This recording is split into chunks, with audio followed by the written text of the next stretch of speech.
Friends, நான் காஞ்சிபுரத்து பெண்ணு. இப்போ வந்து கோயம்பேடு மார்க்கெட்டுக்கு வந்து காய் வாங்கின்னு வரோம்.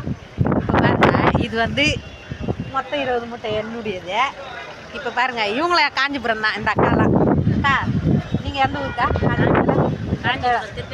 திருக்காளிமேடு. நீங்கக்கா? நான் காஞ்சிபுரமே தான். காஞ்சிபுரமே தான். ஆனால் நீங்கள் திருப்பதி குன்ற சந்தையில் டாப் டக்கராக விற்பீங்களே, நான் உங்களை பார்ப்பேன் அடிக்கடி. ஆமாம், எல்லா ஜனமும் உங்ககிட்ட தான் நிற்குங்க. வெரி குட்கா. நம்மளாம் ஒரு சிங்க பெண்ணு. சிங்க பெண்ணுங்க. காஞ்சிபுரம் வந்து காஞ்சிபுரத்தில் இருக்கிற பொண்ணுங்கெல்லாம் சிங்க பெண்ணுங்க. நான் சொல்கிறேன். ஆமாம், அப்படியே எல்லாருக்கும் ஹாய் சொல்லிவிடுங்கக்கா. ஹாய். நாங்களாம் காஞ்சிபுரம் சிங்க பெண்ணுங்க. பாய். நீ எத்தனை மூட்டை கேட்டா? நான் போட்டிருக்கேன் ஒரு 30 மூட்டை. 30. நீ அக்கா? 10 மூட்டை. 10 மூட்டை. நான் 20 மூட்டை. இப்போதான் வளர்றேன் நான். உன்ன மாதிரி இன்னும் பெரிய ஆள் ஆகல. ஃபியூச்சர் ஆகிடலாம் தான். உன்னை பார்த்து தான் நான் வரேன் இப்போ. பாய்.